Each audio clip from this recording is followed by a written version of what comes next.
So you try to buy and sell options, wishing for the chance to make money on the markets, but you consistently found yourself on the wrong sides of the trades. Here we're flipping the script. You learn from the basic to the advanced concept and strategies of option trading to turn your financial disasters in opportunities. And you will be able to write a new chapter in your journey, not only to recover what you have lost, but also to thrive now on. So brace yourself. We'll pull an option shot out of you. Hi guys, my name is Giuseppe and I'm a finance graduate and money nerd. And this video is gonna be the first of a series of videos about options and trading strategies with them. Please note that this video is just educational and does not contain any financial advice. So let's get started. What are options? Options are part of the realm of financial instruments. Specifically, they are derivatives. Some people consider these as a marvelous product, and some other people consider them as a weapon of mass destruction. I would say that the truth is in between, depending on how much you understand the risk and the rewards of these instruments. They're called derivatives because their price is determined by an underlying asset. So you always have to consider this underlying asset as a source of influence for the price of the option. But there are also other factors to be considered. The underlying assets can be stocks, currencies,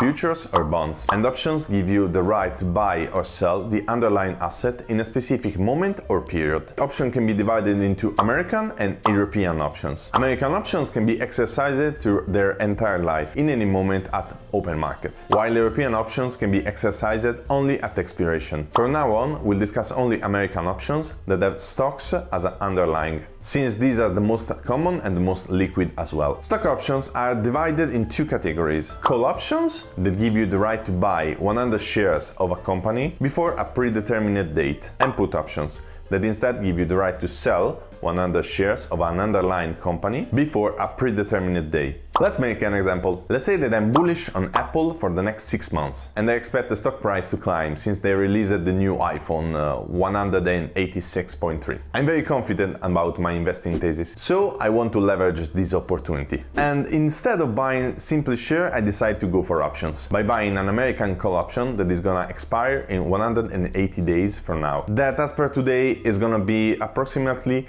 on the 20th of September 2024. I buy this option with a strike price of $180. Please remember that whenever we're talking about options, every number has to be multiplied by 100.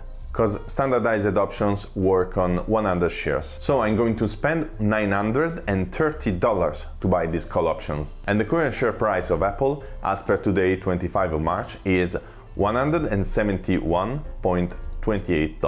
Now, the first thing that you have to understand is the break-even point of this operation. Since we paid $930 to buy a call option with a strike price of $180, the break-even point of this trade, that is the price of Apple at which above that we're gonna make money and below that we're gonna lose money, is gonna be the sum of the strike price and the price of the option. So it is gonna be $189.3. Now, from this we have three different scenarios.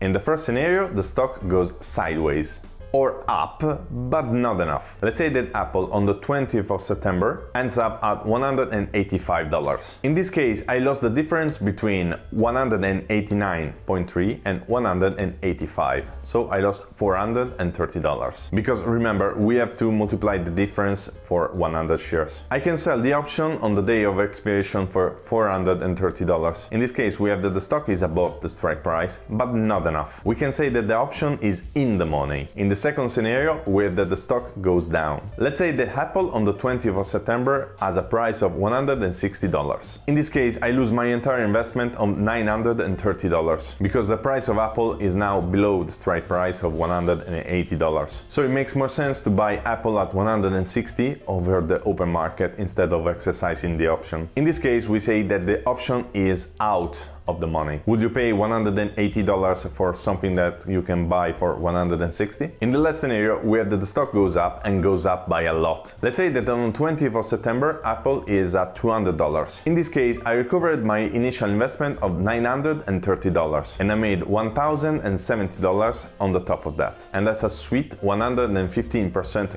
return of investment in 6 months. In this case, the stock is deeply above the strike price. And we can say that the option is deep in in the money. So in all these three cases, you can see that your potential loss is capped, while your potential gain is uncapped. So in a sentence, options provide you a leverage over a limited risk. But on the other hand, you do not only have to be right on the direction of the share price, but also on the timing of the movement, because options have an expiration. On the opposite side, you can also sell options and make a fixed amount of money, managing potentially unlimited risk. But we discussed this in another video. How options are priced.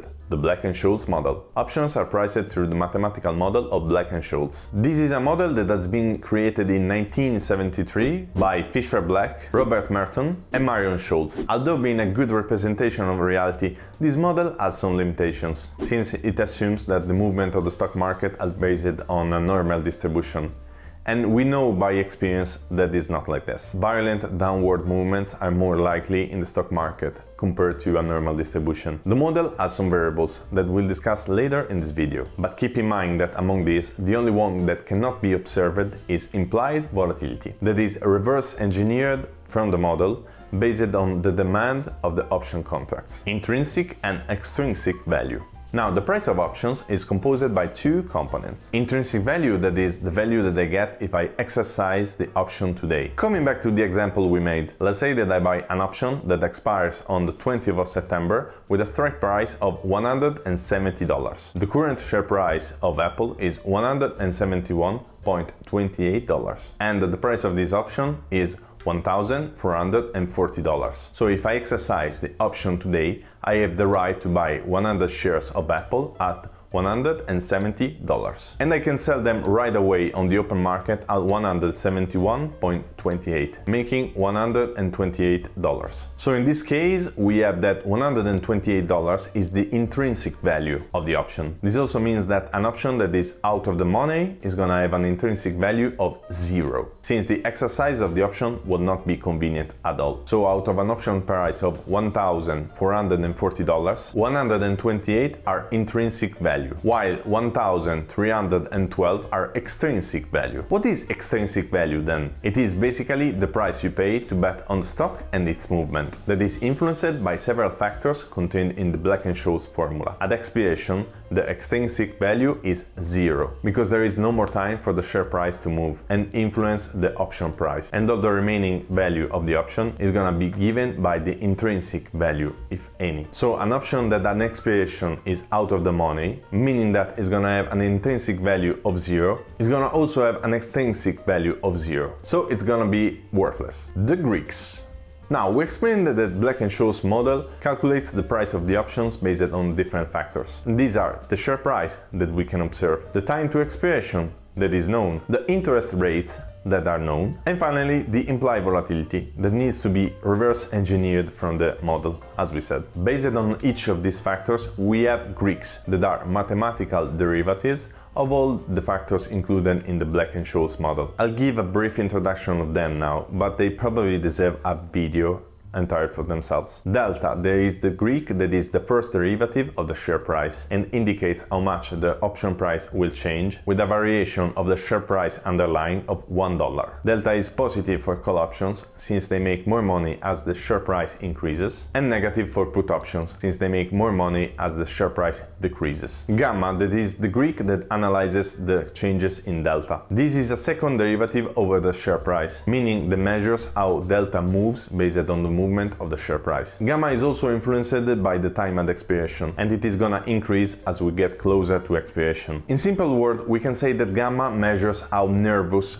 the option price is, since whenever at expiration the option is near the strike price, a slight movement can determine if it is gonna be in the money or out of the money. Vega, that is the Greek that analyzes the changes in implied volatility. As we said, the Black&Scholes model uses the so-called implied volatility, that is the volatility expected going forward till the expiration of the option, to price the option itself. Remember that when we're talking about options, we're still talking about a limited downside and a potentially unlimited upside. So at the same conditions, An option that is gonna have a very high implied volatility is gonna be priced more because you're gonna have an unlimited upside and unlimited downside. Implied volatility is dictated by the expectation of the market and can be influenced by a lot of factors, such as market conditions, earning announcements, and scandals. So the higher the IV, the higher the extrinsic value. Beta is always positive whenever you buy the option, because you're putting yourself on the side of the trade